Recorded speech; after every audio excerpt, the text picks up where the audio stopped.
Hello, एक बार फिर से आप सभी का बहुत बहुत स्वागत है। इस वीडियो लेक्चर में आप सभी को करवाने वाले हैं क्लास 10th के गणित के कुछ महत्वपूर्ण प्रश्नों का प्रैक्टिस, जो कि आप सभी के लिए काफ़ी ज़रूरी है। मैंने कुछ इम्पोर्टेंट सवाल यहाँ पर सिलेक्ट किए हैं जो मैं आपको इस वीडियो लेक्चर में करवाने वाला हूँ। तो चलिए स्टार्ट करते हैं पहले सवाल से। पढ़िए, देखिए पहला सवाल है आपके स्क्रीन पे। पढ़िए, इसको समझने का प्रयास कीजिए। उसके बाद मैं आपको इसका सॉल्यूशन करवाऊंगा। देखिए क्या है कि सारे जितने भी सवाल मैंने लिए हैं, सारे सवाल मैंने एनसीईआरटी बुक से लिए हैं और यही सारा सवाल मैं आपको करवाने वाला हूँ। पहला सवाल देखिए, दो व्यक्तियों की आय का अनुपात 9:7 है। ठीक है, दो व्यक्ति है, उसका आय का अनुपात दिया है 9:7 और उनके खर्चों का अनुपात है 4:3। यदि प्रत्येक व्यक्ति प्रति महीने 2000 रुपये बचा लेता है तो उनकी मासिक आय ज्ञात कीजिए। सवाल समझ में आया? देखिए, सबसे पहले सवाल को पढ़ के समझना है। देखिए यहाँ पर ये जो आय का अनुपात दिया है, ये क्या दिया है? आय का अनुपात। ये आय नहीं दिया है, ठीक है ना, उसका अनुपात दिया है। तो यहाँ पर लिखेंगे आय। यहाँ पर आय क्या दिया है? आय दिया है 9:7। ठीक है, और खर्च का अनुपात क्या दिया है? खर्च का अनुपात दिया है यहाँ पर 4:3। ठीक है, उसके बाद दोनों का बचत दिया है 2000। ठीक है ना, मतलब दोनों जितना कमाता है उसके बाद जितना खर्च करता है, खर्च करने के बाद दोनों 2000 रुपया बचा लेता है। तो यहाँ पर बचत क्या दिया है? 2000 रुपया। दोनों का, दोनों 2000 रुपया बचा लेता है। ठीक है, सवाल समझ में आया? सबसे पहले तो सवाल को पढ़ना है 2 बार, उसके बाद सवाल पढ़ के समझना है, तभी सवाल बनेगा। ठीक है ना। तो देखिए यहाँ पर आय का ये अनुपात दिया है 9:7। एक तो यहाँ पर आपको अनुपात पता होना चाहिए कि जो अनुपात में दिया है ये क्या मतलब हुआ इसका। अनुपात का यहाँ पर ये मतलब हुआ, इसको ऐसे समझिए, मान लीजिए कि कोई वस्तु है, उसका वजन है 25 kg और एक वस्तु है जिसका वजन है 35 kg। अगर हम यहाँ पर बोले आपको कि दोनों वस्तु का वजन का अनुपात क्या होगा, तो कैसे निकालेंगे इसका अनुपात? इसका अनुपात निकालने के लिए यहाँ पर कर देंगे 25/35। तो ये देखिए दोनों 5 से कटेगा, 5 है 25, 5 7 35। तो अनुपात क्या हो जाएगा? 5:7। ठीक है, वही यहाँ पर भी दिया है 9:7। दोनों व्यक्ति जितना भी कमाता होगा, दोनों के कमाई का अनुपात दे दिया है। ठीक है ना, समझ में आ गया कि ये क्या दिया है? अनुपात। चलिए तो फिर अब इसका क्या पूछा है?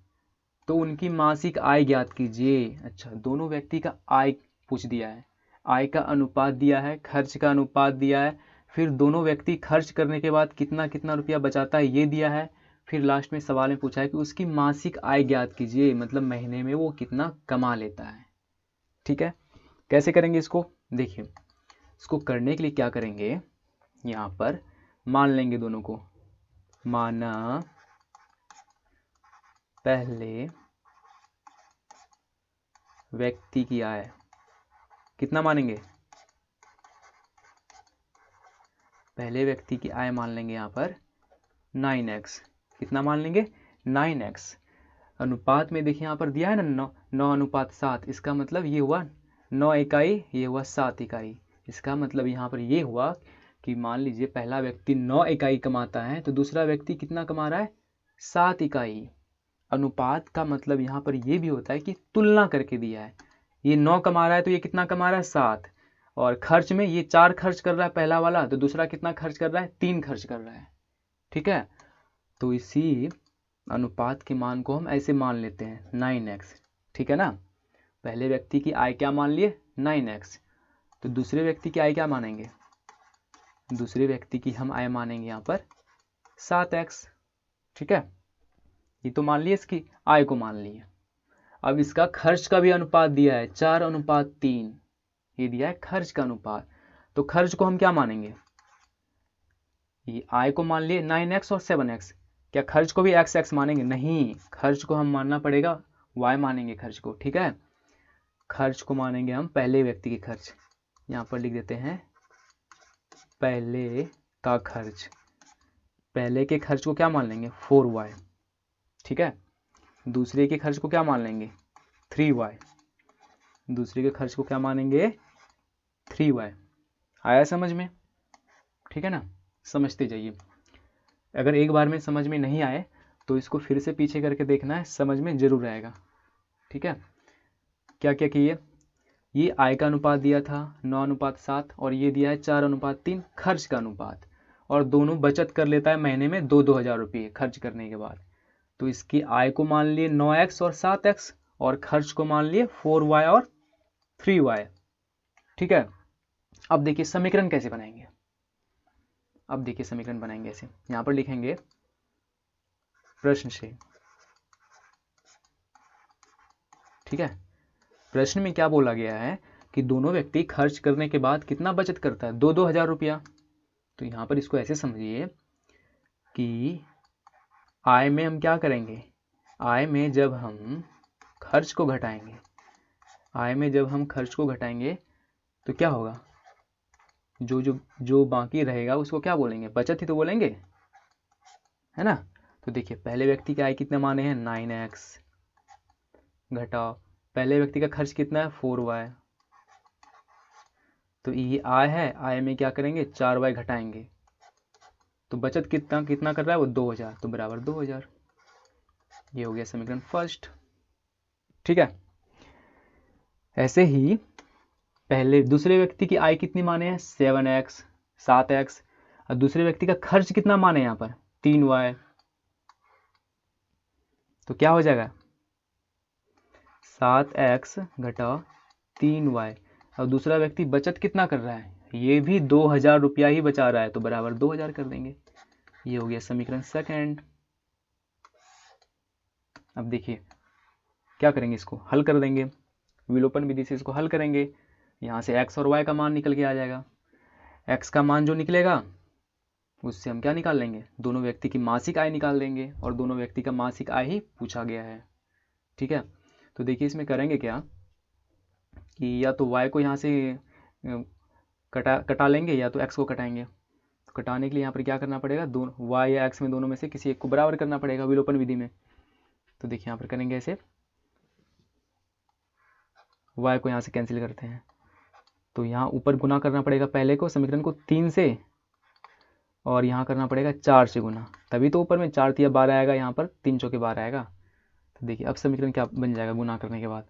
गुना करने के बाद समीकरण बनेगा 9 तिया 27x माइनस 4 तिया 12y बराबर का 6000। इधर आपका बनेगा 7 चौके 28x माइनस 4 तिया 12y बराबर का 4 दूनी 8000। ठीक है, ये समीकरण बन गया। अब देखिए कटाने के लिए क्या करेंगे? यहाँ पर साइन चेंज करेंगे, यहाँ प्लस है तो माइनस होगा, यहाँ माइनस है तो यहाँ प्लस हो जाएगा, यहाँ प्लस है तो यहाँ माइनस हो जाएगा, ये कट जाएगा, 12y यहाँ से कट जाएगा। 27x माइनस 28x, तो छोटे में बड़े घटेगा तो क्या होगा? माइनस x बराबर 6000 में 8000 को घटाएंगे तो माइनस का 2000। ये माइनस से माइनस कटा तो x का मान निकल के आ गया आपका 2000। कितना निकल के आ गया? 2000। अब देखिए दोनों का क्या पूछा है? आय पूछा है, आय पूछा है ना। तो पहले व्यक्ति की मासिक आय क्या हो जाएगी यहाँ पर? पहले व्यक्ति की आय क्या हो जाएगा? पहले व्यक्ति की आय क्या माने हैं? 9x, x का मान क्या निकला? 2000, तो 9 गुना 2000, तो पहले व्यक्ति की आय 9 दूनी 18,000 रुपया हो गया। ठीक है, दूसरे की आय,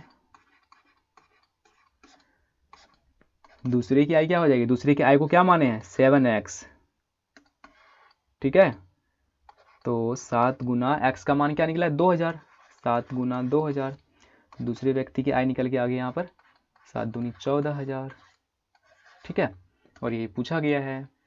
खर्च तो पूछा नहीं गया है, अगर खर्च पूछता तो दोनों में से किसी समीकरण में x का मान रखते हैं, y का मान निकलता, फिर यहाँ से खर्च भी निकाल लेते, लेकिन यहाँ पर आय पूछा है दोनों व्यक्ति की, और i निकाल दिए। समझ में आ गया सवाल? ज़्यादा मुश्किल सवाल नहीं था, आसान ही था, बस आपको थोड़ा सवाल पढ़ के समझना था। ठीक है, तो फिर चलिए बढ़ते हैं अगले सवाल की ओर। अगला सवाल देखिए, ये भी इम्पोर्टेंट है। इस टाइप का सवाल मैंने आपको करवाया था, प्रश्नावली 3.4 या 3 में है, और ये सवाल मैंने लिया है उदाहरण से। ठीक है ना? तो चलिए इसको भी पढ़िए और समझने का प्रयास कीजिए। क्या बोला है यहाँ पर? 2 अंकों की एक संख्या है।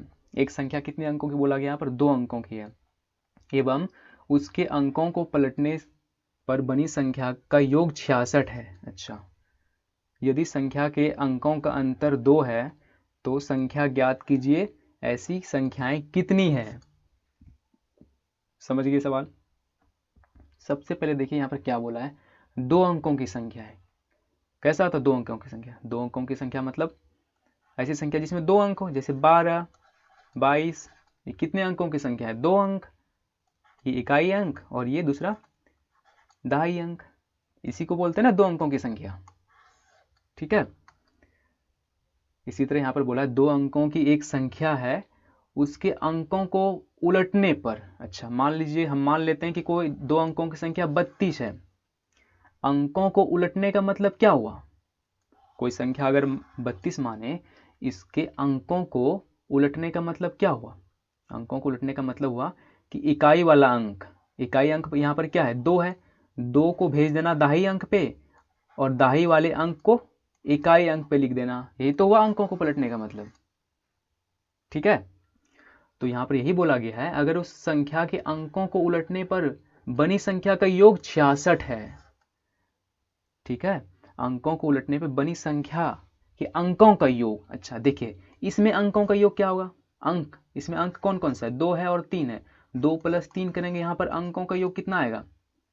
5 आ जाएगा। लेकिन ये इस संख्या के जो बारे में बात कर रहे हैं यहाँ पर, जो उसके अंकों का योग कितना बोला? 66 है। और दोनों, यदि संख्या के अंकों का अंतर 2 हो तो संख्या ज्ञात कीजिए। तो चलिए, समझ में आ गया सवाल आपको? चलिए अब इसको करना स्टार्ट करते हैं, तब आपको और भी ज़्यादा समझ में आएगा।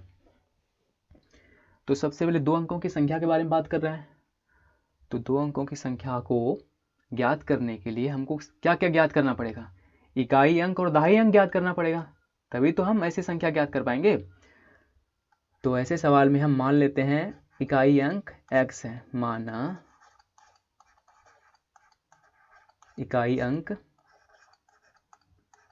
x है। ठीक है, संख्या का इकाई अंक x मान लिए, और दहाई अंक को मान लेंगे y। दहाई अंक y है। ठीक है, मान लिए।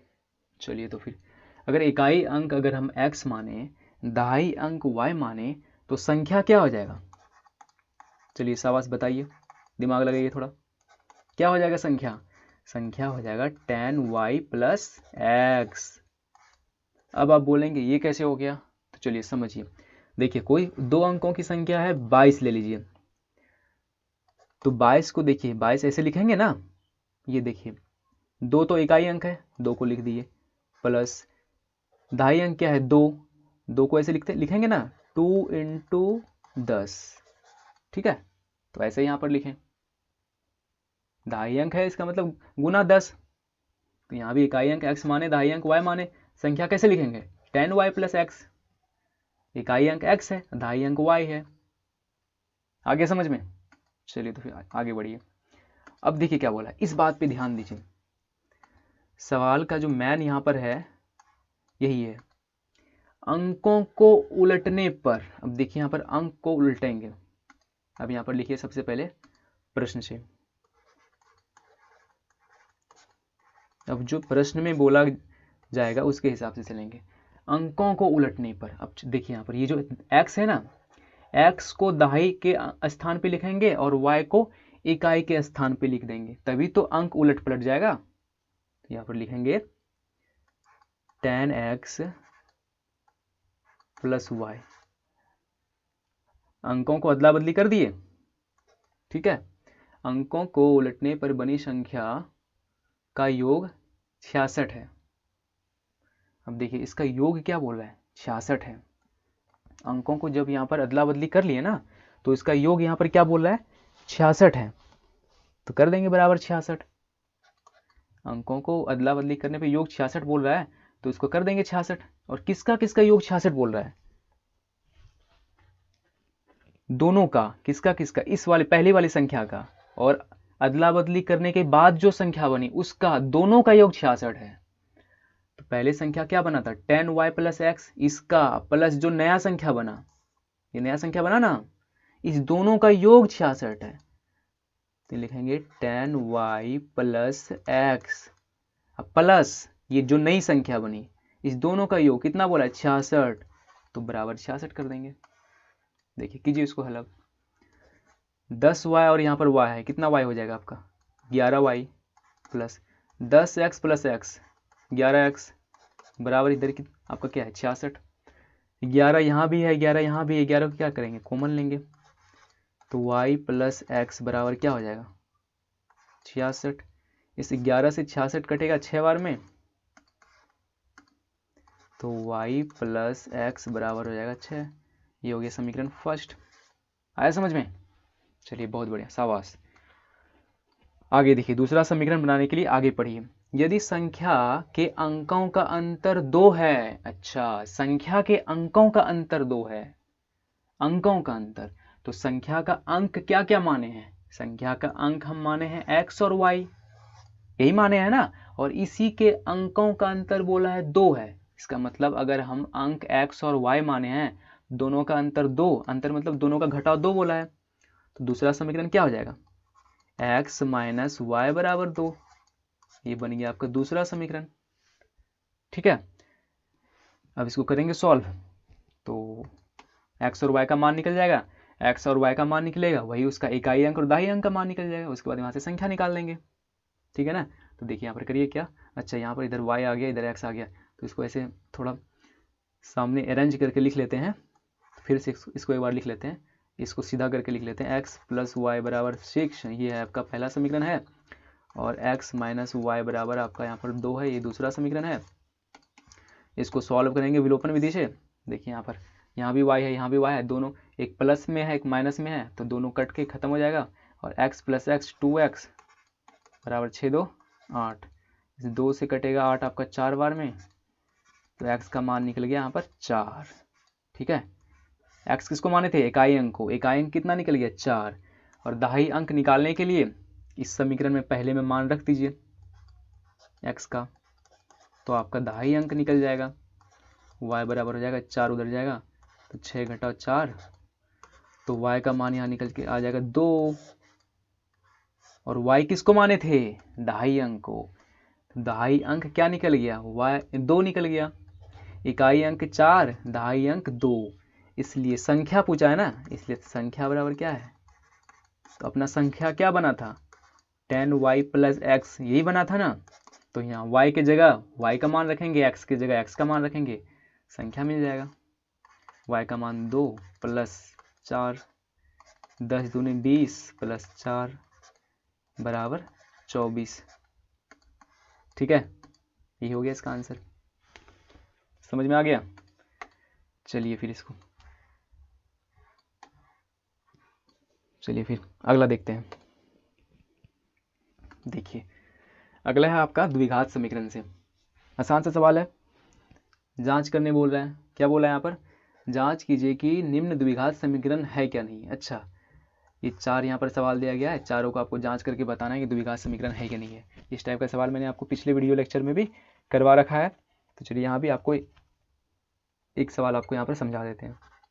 पहला सवाल देखिए क्या है, x माइनस 2 का आपका क्या है होल स्क्वायर प्लस 1 बराबर 2x माइनस 3 है, ये दिया गया है। इसको यहाँ पर जांच करके बताना है कि द्विघात समीकरण है कि नहीं है।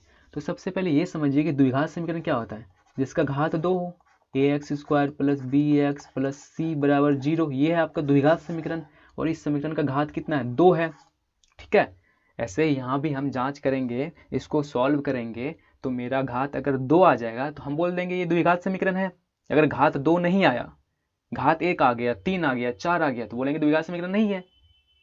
ठीक है ना, तो चलिए इसको सॉल्व करेंगे। देखिए ये है a माइनस बी का होल स्क्वायर, तो इसको फार्मूला यहाँ पर लगाएंगे ए स्क्वायर, ए की जगह पर यहाँ पर एक्स है तो एक्स का square plus b square, b यहाँ पर क्या है 2 है तो 2 का स्क्वायर 4 माइनस 2ab, तो माइनस 2ab तो उतनी 4 गुना एक्स 4x, फार्मूला लगाना तो आपको आता ही होगा, प्लस 1 बराबर 2x माइनस 3।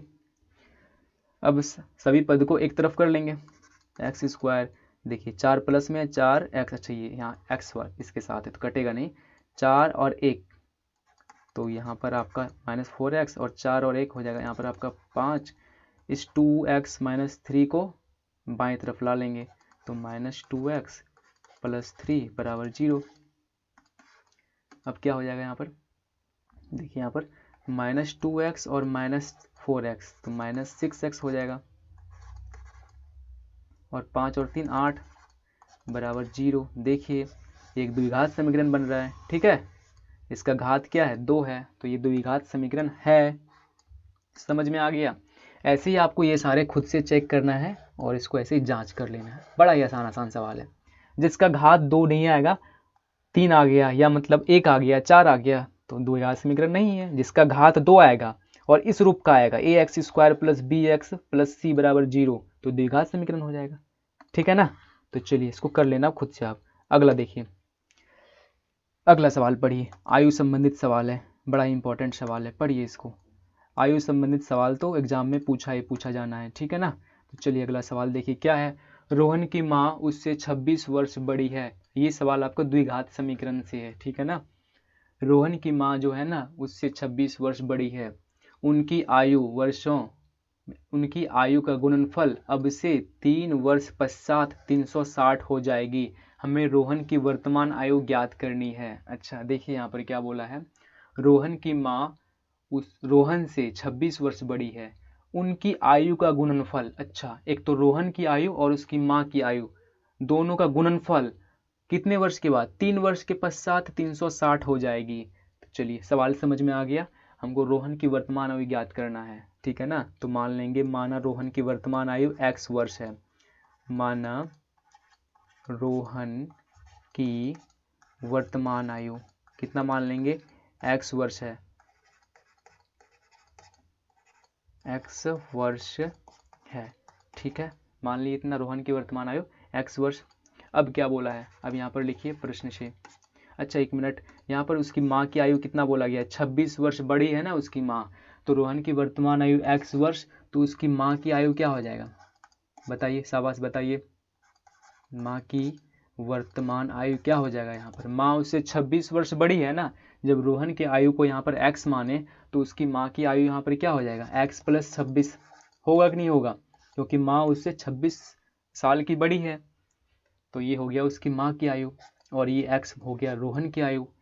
अब देखिए, अब यहाँ पर लिखिए प्रश्न से क्या बोला गया, प्रश्न में 3 वर्ष बाद, 3 साल बाद, ठीक है, 3 साल बाद दोनों के आयु का गुणनफल। अच्छा इसका मतलब यहाँ पर ये बोला गया है कि 3 साल बाद जब दोनों के आयु को गुना किया गया है ना, तो दोनों के आयु का गुना करने के बाद कितना आया, 360 है। तो लिखेंगे 3 वर्ष बाद दोनों की आयु, 3 वर्ष बाद दोनों की आयु क्या हो जाएगा, 3 वर्ष बाद दोनों की आयु,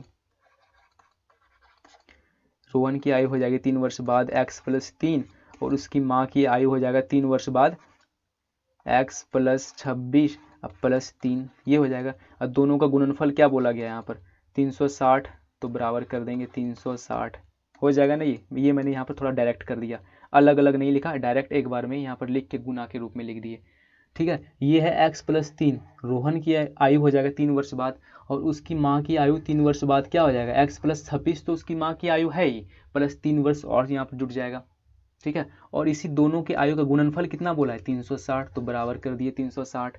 अब इसको सॉल्व करेंगे, द्विघात समीकरण बनेगा, ठीक है ना, बनेगा ना द्विघात समीकरण, आप देख लो यहाँ पर करके खुद, x प्लस 26 प्लस 3 करेंगे क्या होगा 29 होगा, बराबर 360 हो गया यहाँ पर ये। अब इसको देखिए यहाँ पर गुना करेंगे, कैसे करते हैं गुना, ये तो आपको करना आता ही होगा। सबसे पहले इस x का गुना इस x के साथ करेंगे, एक्स स्क्वायर प्लस x गुना 29 करेंगे, यहाँ पर क्या होगा 29x प्लस 3 गुना x करेंगे 3x हो जाएगा, फिर 3 गुना 29 करेंगे, 9 तिया 27, 7 बाकी 2, 3 9 6 2 8, 87 हो जाएगा। अब बराबर में क्या है 360। अब क्या करेंगे, इस 360 को इधर लाना है आपको, तो हो क्या जाएगा आपका यहाँ पर 29x प्लस 3x, तो 32x हो जाएगा। और प्लस इधर 87 है, इधर 360 आएगा तो माइनस आ जाएगा, और घटाएंगे तो घट के आपका देखिए क्या हो जाएगा यहाँ पर, ये आपका बन गया द्विघात समीकरण। इसको सॉल्व करना है और वर्तमान आयु निकल जाएगा यहाँ पर। 87 में माइनस 360 को घटाएंगे तो छोटे में बड़े को घटाएंगे, यहाँ पर माइनस आएगा। फिर 10 में 7 जाएगा आपका 3, 15 में 8 गया यहाँ पर 7, फिर 273 बराबर का इधर क्या बचा है 0। तो ये बन गया आपका द्विघात समीकरण। इसको आपको सॉल्व कर लेना है द्विघाती सूत्र की मदद से या तो गुणनखंड विधि की मदद से। आपका x का मान निकल के आ जाएगा, और x माने हैं किसको, रोहन की वर्तमान आयु को, तो रोहन की वर्तमान आयु निकल के आ जाएगा। ठीक है ना, उम्मीद है समझ में आया होगा। नहीं समझ में आया तो फिर से वीडियो को पीछे करो और फिर से देख लो। ठीक है ना, तो चलिए फिर अगला सवाल देखिए। बहुत ही आसान सा सवाल है अगला, बड़ा ही आसान सा सवाल है। क्या बोला है इसका ऐसे यहाँ पर मैंने वो नहीं यहाँ पर इसका लिया कि क्या निकालना है, तो इसका आपको निकालना है शून्यक निकालना है। ठीक है, द्विघात समीकरण का क्या निकालना है आपको, मूल निकालना है, x का वैल्यू निकालना है। कैसे करोगे इसको, गुणनखंड विधि से कैसे करोगे, चलो करो। देखो यहाँ पर क्या है 100x square minus 20x plus 1 बराबर 0। ये एक द्विघात समीकरण दे रखा है पहले से। ठीक है ना, कैसे करोगे इसका, आप कैसे निकालोगे इसका मूल, तो मैंने आपको बताया ना कैसे करोगे। एक्स स्क्वायर का गुणांक क्या 100 और यहाँ पर क्या 1, तो 100 गुना 1 करोगे तो क्या आएगा आपका 100 आएगा। अब इस 100 का ऐसा दो गुणनखंड लेना है जिसको जोड़ने घटाने के बाद यहाँ पर क्या आए 20 आ जाए। ठीक है, और गुना करने पे 100 आ जाए, तो क्या क्या लेने से आ जाएगा यहाँ पर, एक तो हम यहाँ पर लेंगे 10। ठीक है, आ जाएगा ना, यहाँ पर खुद से यहाँ पर देखो कैसे करेंगे। 20 को हम लिखेंगे -10x प्लस 1 बराबर 0। ठीक है ना, देखिए -10x माइनस 20x हो जाएगा। फिर 10 गुना 10 करेंगे 100 हो जाएगा ना। ठीक है, अब क्या करेंगे यहाँ पर कॉमन लेंगे। यहाँ पर क्या कॉमन आएगा, इस दोनों में क्या कॉमन आएगा, इस दोनों में 10x कॉमन आ जाएगा ना 10x कॉमन, तो यहाँ बचेगा आपका 10x माइनस 1 यहाँ कॉमन आएगा, यहाँ बचेगा 10x माइनस 1 बराबर 0। जो कॉमन लिए उसको एक साथ लिख लेते हैं 10x माइनस 1 बराबर का 0। देखिए 10x माइनस 1 बराबर 0, तो 10x बराबर 1, x बराबर 1/10। एक x का मान ये निकल गया, यहाँ भी वही x का मान वही निकलेगा। ठीक है, x बराबर 1/10। आसान सा सवाल था, समझ में आ गया। तो चलिए तो फिर अगला सवाल देखिए, सवाल नंबर 6 देखिए। ये देखिए त्रिकोणमिति का सवाल आ गया। चलिए इसको भी पढ़िए और समझने का प्रयास करो इसको। एक समकोण त्रिभुज ABC में, एक समकोण त्रिभुज बोला गया ABC, तो बना लेते हैं एक समकोण त्रिभुज ABC। ऐसे समझने के लिए बना लिए, ऐसे इसका बनाना जरूरी यहाँ पर नहीं था, फिर भी बना लेते हैं। बोला गया है AA है, B है और C है, जिसका कोण B समकोण है। अच्छा ठीक है, सही जगह पे मैंने इसका नेमिंग किया, B ही समकोण है, ये समकोण है, और मैंने शीर्ष B का नाम यहाँ पर, इस समकोण के शीर्ष का नाम भी B रख दिया पहले ही। ठीक है ना, सही नाम रखा है इसका। यदि tan A बराबर 1, तो सत्यापित कीजिए कि 2 sin A into cos A बराबर 1। अच्छा, tan A का वैल्यू यहाँ पर क्या दिया है, 1 दिया है। ठीक है, यहाँ पर ऐसे दे रखा है पहले से कि tan A बराबर क्या दिया है, 1 दिया है। अच्छा, tan A कौन सा यहाँ पर कौन लिया है, ये वाला ऊपर वाला कौन, ये वाला कौन लिया ना, ये वाला। तो tan A क्या होता है आपका P/B, ये होता है ना tan A P/B। अच्छा, यहाँ पर ये वाला कौन लिया है, ऊपर वाला A, इसका मतलब जो कौन लेंगे ना उसके सामने वाले को लंब मानेंगे और साथ वाले को आधार मानेंगे। ये साथ वाला आधार हो जाएगा और ये सामने वाला ये CB इसका लंब हो जाएगा। और यहाँ पर मान क्या बोला है, tan a का मान बोल रखा है 1 है, इसका मतलब p का भी मान 1 और b का मान भी 1, ये भी 1 और ये भी 1। सिद्ध क्या करने बोला है यहाँ पर, ये सिद्ध करने बोला है 2 sin a into cos a बराबर 1 सिद्ध करने बोला है। sin a और यहाँ पर cos a है, इसका मतलब sin a और cos a का मान लिखने के लिए यहाँ पर हमको किसका जरूरत पड़ने वाला है, h का जरूरत पड़ने वाला है। तो सबसे पहले यहाँ पर h निकालेंगे, ठीक है, cb का मान निकालेंगे, ये निकालेंगे, कर्ण निकालेंगे। सबसे पहले हम यहाँ पर क्या करेंगे, कर्ण निकालेंगे। तो कर्ण क्या है, ac है, तो क्या होता है ac कर्ण का स्क्वायर प्लस बराबर लंब का स्क्वायर प्लस आधार का स्क्वायर। आधार है इसका bc, ठीक है। AC हमको निकालना है, AB का मान यहाँ पर क्या है, 1 है, 1 का स्क्वायर प्लस BC क्या 1 है, 1 का स्क्वायर, 1 का स्क्वायर 1 प्लस 1 का स्क्वायर करेंगे 1, 1 1 क्या हो जाएगा 2, तो AC स्क्वायर बराबर 2। तो AC का मान यहाँ से क्या निकल जाएगा, AC बराबर हो जाएगा, स्क्वायर को इधर भेजेंगे तो क्या हो जाएगा √2, तो AC का मान निकल गया यहाँ पर √2, ठीक है। अब जो बोला है इसको सिद्ध कर देते हैं। क्या सिद्ध करने बोला है, जो सिद्ध करने बोला है उसको यहाँ पर एक बार लिख लेते हैं। ये सिद्ध करने बोला है कि 2 sin a into cos a बराबर 1 सिद्ध करना है, ये सिद्ध करना है ना। तो देखिए सबसे पहले इसका मान लिखते हैं। तो sin a क्या होता है आपका, sin a p बट्टे का h into cos a b बटा h बराबर 1 सिद्ध करना है। p का मान यहाँ पर क्या है 1, h का मान √2, b का मान 1, h का मान √2 बराबर 1। 2 इंटू √2 इंटू √2, ऊपर तो 1 गुना 1 1 होगा आपका, √2 गुना √2 2 बराबर 1। 2 से कटा 2 और क्या बच गया यहाँ पर 1 बच गया, इधर भी 1 है, ये सिद्ध करना था तो हो गया सिद्ध, लिख देंगे। इसलिए LHS बराबर RHS हो गया सिद्ध, हैंस प्रूव्ड। 2 नंबर का सवाल ऐसे पूछा जा सकता है, आसान सा सवाल था, ठीक है। चलिए फिर नोट कीजिए इसको, आसान सा सवाल था। अगला देखिए,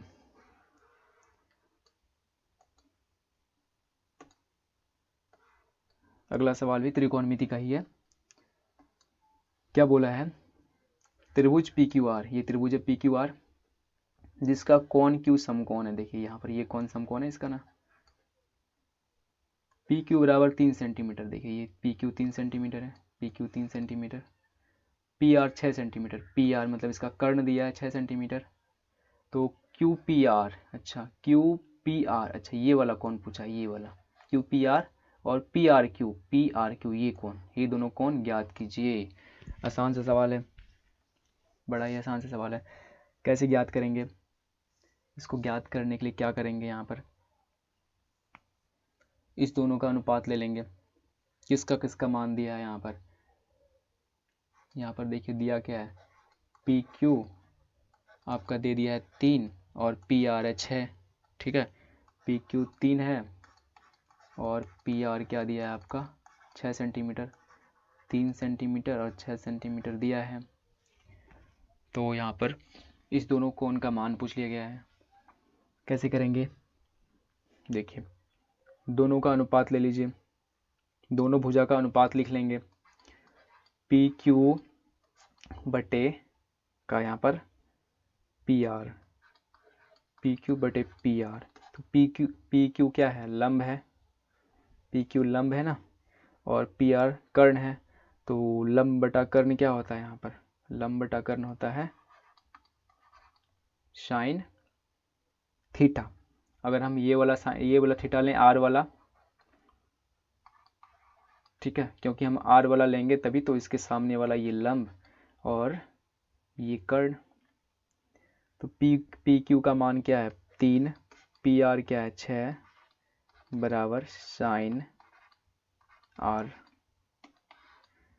3/6 है, 3 से कटाएंगे 6, 1/2 हो जाएगा, 1/2 साइन आर।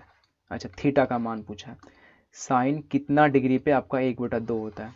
30 डिग्री पे, तो इसलिए आर का मान यहाँ पर क्या निकल गया? 30 डिग्री। ठीक है, इसका मान निकल गया, इस आर का मान निकल गया 30 डिग्री। और यहाँ पर यही पूछा है पी आर क्यू, इसलिए कौन पी आर क्यू बराबर कितना हो जाएगा? 30 डिग्री। ये भी पूछा है कौन क्यू पी आर, तो ये कितना डिग्री हो जाएगा? देखिए, ये आपका समकोण त्रिभुज है, ये तो 90 होगा ही, और ये 30 निकल गया, इसका मतलब ये क्या होगा? 60 होगा। हो जाएगा ना? चलिए तो फिर आगे समझ में। आसान सा सवाल था। कुछ ये किस टाइप का सवाल था? ये ऊंचाई और दूरी टाइप का सवाल था, है ना? 2 नंबर का पूछा जा सकता है। अगला सवाल देखिए, टोटल 15 सवाल है। ये सवाल नंबर 9 करवा रहे हैं, ऐसे उदाहरण नंबर 11 है, लेकिन ये सवाल नंबर 9 है। उसके बाद और आपके 6 सवाल बाकी रह जाता है। ठीक है, 5 सवाल और इसके बाद ये लेके 6 सवाल। समझिए इसको क्या बोला है। Cot 85 degree plus cot 75 degree को 0 डिग्री और 45 डिग्री के बीच के कोणों के त्रिकोणमितीय अनुपात में व्यक्त कीजिए। बड़ा ही आसान सा सवाल है। क्या बोला है? देखिए यहाँ पर क्या है, ये cot 85 degree plus cos 75 degree ये दिया है। इस दोनों को 0 डिग्री और 45 डिग्री के बीच के कोण के त्रिकोणमितीय अनुपात में व्यक्त करना है। मतलब ये जो यहाँ पर 85 डिग्री और 75 डिग्री है ना, यहाँ हमको क्या लाना है? 0 और 45 डिग्री के बीच में जितना भी कोण है ना, उसी कोण में व्यक्त करना है। 0 और 45 डिग्री के बीच में जो भी कोई भी कोण के रूप में आप व्यक्त कर दीजिए। इस 85 और 75 को बदल देना है। क्या करना है? बदलना है। अच्छा, 1 मिनट, यहाँ पर कॉस नहीं, यहाँ पर कॉट है। यहाँ पर है आपका कॉट 85 डिग्री। बदलने के लिए क्या करेंगे? यहाँ पर इसका पूरक कोण वाला यहाँ पर यूज करेंगे। ठीक है ना? 85 डिग्री कॉट 85 है, तो कॉट 85 को हम tan के पदों में व्यक्त कर देंगे, और कॉस को यहाँ पर किस में व्यक्त करेंगे? साइन में व्यक्त कर देंगे। तो ये यहाँ पर 0 और 45 डिग्री के कोण के अनुपात में व्यक्त हो जाएगा। तो कॉट 45 को यहाँ पर हम लिखेंगे कॉट 90 माइनस 5। ठीक है, इसी तरह कॉस 75 को लिखेंगे कॉस 90 डिग्री अब माइनस कितना हो जाएगा? 15 डिग्री हो जाएगा ना? तो cot 90 minus theta, cot 90 minus theta क्या हो जाएगा? tan theta. थीटा यहाँ पर क्या है? 5 डिग्री, tan 5 डिग्री। ठीक है, plus cos 90 minus theta sine theta. Theta यहाँ पर कितना है? 15 डिग्री, तो साइन 15 डिग्री। देखिए 0 और 45 के बीच के कोण के अनुपात में व्यक्त हो गया। देखिए 5 डिग्री 15 डिग्री, 5 डिग्री और 15 डिग्री किसके बीच में आएगा? 0 और 45 के बीच में आएगा, और यही बोला गया था। आसान सा सवाल था। ठीक है ना? तो चलिए फिर इसको नोट कीजिए, समझने का प्रयास कीजिए। अगला सवाल देखिए, बड़ा आसान सवाल, कई बार मैंने आपको ये करवा दिया है, और इसमें जानबूझ के इसको लिए हैं ताकि आपका इसका प्रैक्टिस होते रहे। ठीक है ना? तो चलिए देखिए क्या बोला है यहाँ पर। बोला गया आपको कि सेक 4a बराबर कॉसेक a माइनस 20 डिग्री, जहाँ 4a एक न्यून कोण है, ये 4a है ना, एक न्यून कोण बोला गया है। तो a का मान याद कीजिए। बड़ा आसान सा सवाल है। न्यून कोण का क्या मतलब होता है? वैसा कोण जो 0 डिग्री से बड़ा हो और 90 से छोटा हो, इसको बोलते हैं न्यून कोण। अगर ये ऐसा बोला गया है तो ये पूरक कोण वाला सवाल है। कैसे करेंगे इसको करने का तरीका मैंने आपको बताया है। क्या करना है इसमें? या तो सेक को कॉसेक में बदल देंगे, या तो कॉसेक को सेक में बदल देंगे। उसके बाद दोनों तरफ या तो सेक सेक हो जाएगा, या तो कॉसेक कॉसेक हो जाएगा। उसके बाद इसके एंगल को इक्वेट कर देंगे, फिर ए का मान निकल जाएगा। चलिए समझिए कैसे करेंगे। देखिए यहाँ पर सेक को हम कैसे लिख सकते हैं?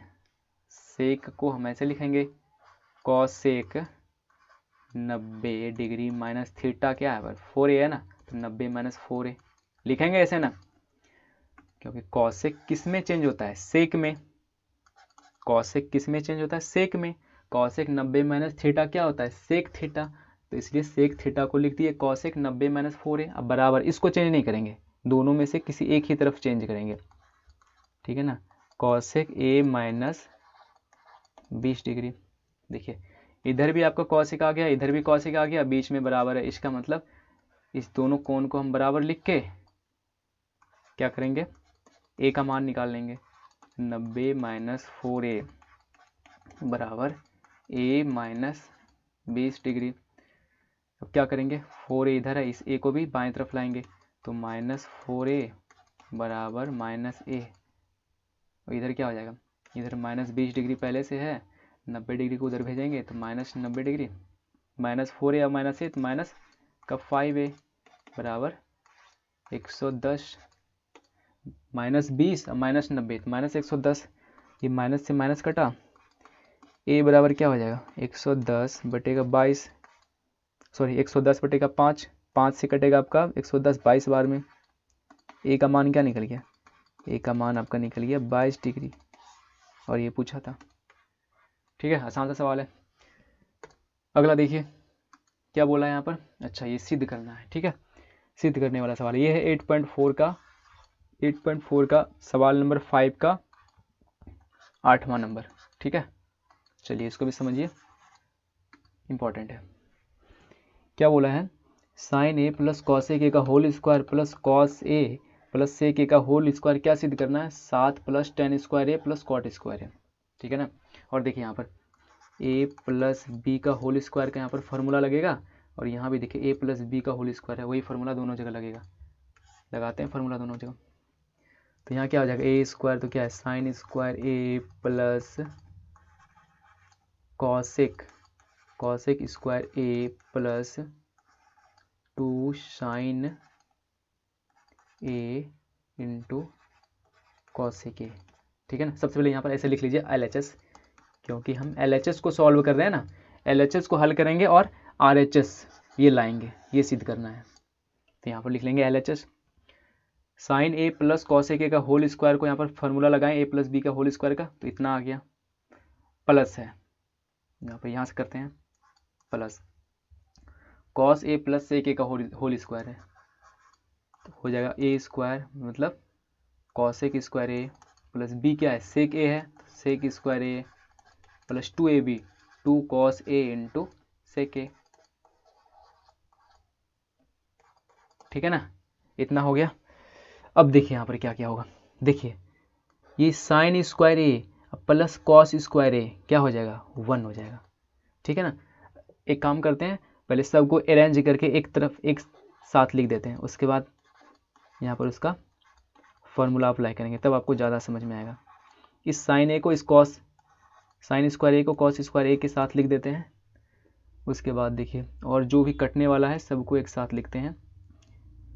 ये कॉसेक स्क्वायर a है और यहाँ पर आपका सेक स्क्वायर a है। इस कॉसेक स्क्वायर a को लिख देंगे 1 प्लस कॉट स्क्वायर a।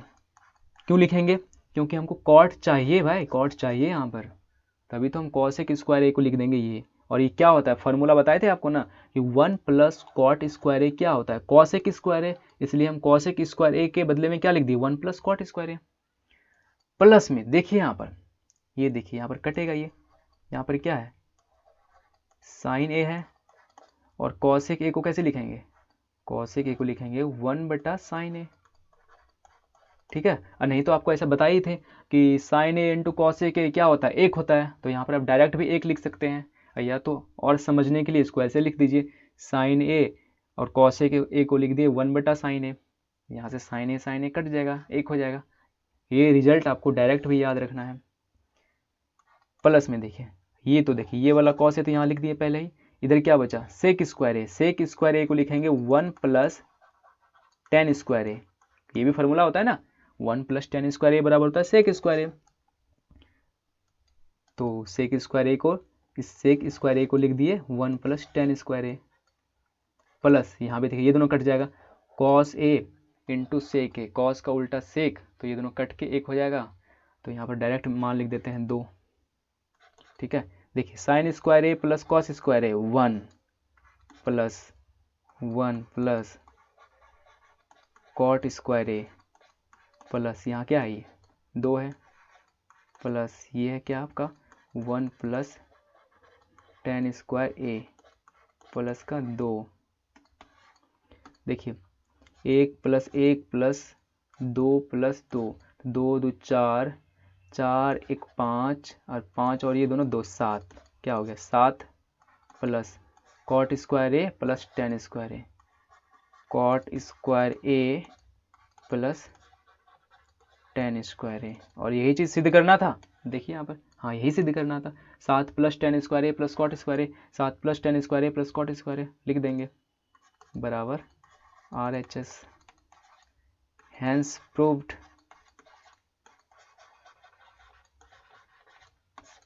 हो गया प्रूव्ड। आसान था सवाल था, बस आपको इसके लिए फार्मूला 2-3 फार्मूला पता होना। देखिए इसमें 3 फार्मूला का यूज हुआ, तीनों फार्मूला का यूज हो गया। साइन स्क्वायर ए प्लस कॉस, कॉस स्क्वायर ए का भी यूज हो गया। देखिए 1 प्लस कॉट स्क्वायर ए का भी यूज हुआ और 1 प्लस टेन स्क्वायर ए का भी यूज हो गया। तीनों सर्वसमीका 8.4 में 3 सर्वसमीका 3 फार्मूला दिया है ना, तीनों का यूज हुआ इसमें। तो इसलिए मैं आपको बोलता हूँ कि वो तीनों तो आपको पता होना ही चाहिए।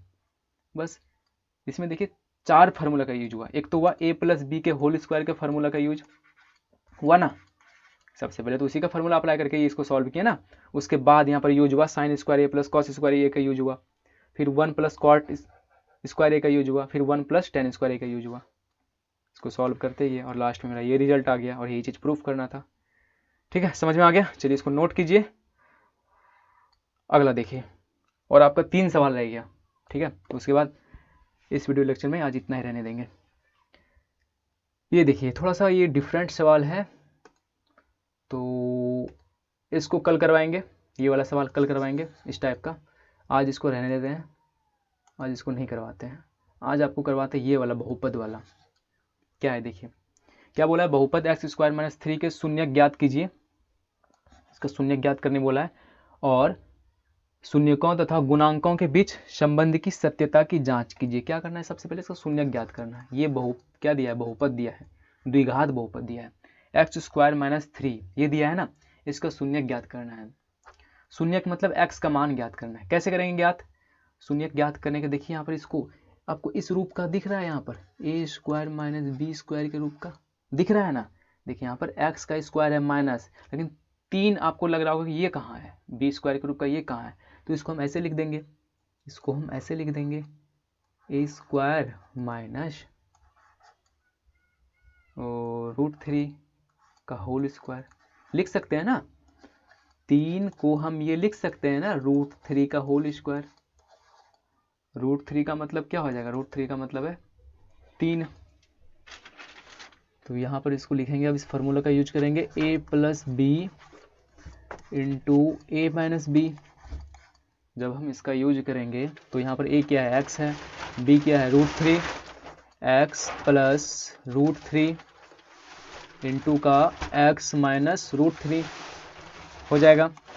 यहाँ से शून्य निकाल देंगे। अब इस द्विघात समीकरण का मान शून्य होगा जब हम x प्लस √3 बराबर 0 करेंगे। तो यहाँ से एक शून्य निकलेगा माइनस √3 और एक मान निकलेगा आपका x बराबर √3। ये दोनों मान यहाँ से निकल के आ गया। अब क्या बोला है, अब बोला है शून्यकों तथा गुणांकों के बीच संबंध की सत्यता की जांच कीजिए। अच्छा, सत्यता की जांच करने का मतलब ये बोल रहा है यहाँ पर कि ये शून्य का आया ना, एक शून्य का आया -3 और एक शून्य का आया आपका 3। तो एक बार इसकी सत्यता की जांच करेंगे इसको जोड़ के। तो -3 और +3, -√3 प्लस √3 क्या हो जाएगा, कट के 0 हो जाएगा। और ये 0 किसके बराबर होगा, 0 आपका बराबर होगा, ये क्या होता है -b/a के बराबर। तो देखिए -b/a के बराबर आ रहा है यहाँ पर। इसका b क्या है, 0 है। इस द्विघात बहुपद का b क्या है, 0 है। b वाला यहाँ पर पद दिया ही नहीं है, c दिया है। ठीक है, देखिए b का मान हो जाएगा 0/a। a क्या हो जाएगा यहाँ पर, a का मान 1 हो जाएगा। 0/1 मतलब 0। देखिए ये जांच हो गया। ठीक है, इसी तरह गुणनफल वाला भी जांच कर लेंगे। समझ में आ गया, आसान सा सवाल था ये। या तो इसको आप ऐसे भी कर सकते हैं, अगर आप ये वाला ऐसे समझ में नहीं आया तो इसको ऐसे भी कर सकते हैं शून्य निकालने के लिए, कि इसको 0 के बराबर करेंगे, फिर 3 को दूसरी तरफ भेज देंगे तो हो जाएगा 3। फिर x बराबर क्या हो जाएगा, x बराबर हो जाएगा आपका +- √3। ठीक है, तो एक शून्य हो गया, x का मान हो गया +√3 और दूसरा हो जाएगा -√3। ऐसे भी कर सकते हैं। अगर ये वाला ताम झाम आपको समझ में नहीं आया तो ऐसे भी डायरेक्ट कर सकते हैं। ऐसे ही ऑब्जेक्टिव में पूछा जा सकता है। समझ में आ गया? तो चलिए फिर अगला देखिए, लास्ट देखिए, बड़ा ही आसान सा सवाल है। इसके बाद आज के इस वीडियो लेक्चर को यहीं पर ख़त्म करेंगे। देखिए, एक द्विघात बहुपद ज्ञात कीजिए जिसके शून्यकों के योग तथा गुणनफल क्रमशः नीचे दी गई है। अच्छा, ये यहाँ पर क्या दिया है? शून्यकों का योग और गुणनफल दिया है। इससे द्विघात बहुपद ज्ञात करने बोल रहा है ना।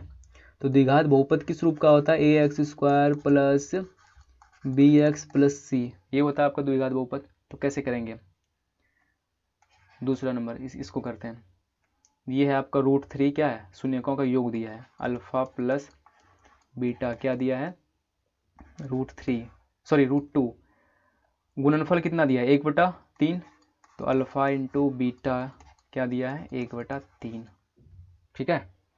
अब देखिए, हमको बहुपद ज्ञात करने बोला है, और बहुपद ज्ञात करने के लिए क्या क्या चाहिए? a का मान चाहिए, b का मान चाहिए, c का मान चाहिए ना। तो देखिए, ये दिया है शून्यकों का योगफल। शून्यकों का योगफल क्या होता है? -b/a, ये होता है ना। और गुणनफल क्या होता है? c/a। ठीक है, तो इसको हम यहाँ पर देखिए, -b/a का मान क्या है? √2, नीचे कुछ नहीं तो 1। और देखिए c/a का मान यहाँ पर क्या है? 1/3, 1/3, ये है ना। अब देखिए, यहाँ पर a का मान है 1, यहाँ पर है a का मान 3, तो दोनों को बराबर करना पड़ेगा ना। इसके लिए क्या करेंगे? यहाँ 3 का गुना करना पड़ेगा। नीचे 3 का गुना तो ऊपर भी 3 का गुना। ठीक है, समझ में आया? तो 3 का जब इसको गुना करेंगे ऊपर नीचे तो क्या हो जाएगा? 3 गुना √2, तो 3√2, 3 गुना 1 तो 3, और ये तो 1/3 ही रहेगा आपका। तो यहाँ से a का मान यहाँ पर क्या हो गया? 3, b का मान 3√2, c का मान 1। अच्छा सॉरी, ये b जो है ना, b इधर माइनस आ जाएगा, फिर b का मान हो जाएगा आपका -3√2। ठीक है, c का मान 1, तो लिख देंगे द्विघात बहुपद। द्विघात बहुपद आपका होता है ax² plus bx plus c। a का मान 3, तो 3x², b का मान -3√2, तो -3√2x प्लस c का मान 1 कर देंगे। ये आपको द्विघात बहुपद हो गया। ठीक है, आ गया समझ में? तो चलिए फिर आज के इस वीडियो लेक्चर में इतना ही रहने देते हैं। उम्मीद है कि सारा सवाल आपको समझ में आ गया होगा। सारे सवाल का प्रैक्टिस कर लीजिए। ठीक है, चलिए फिर।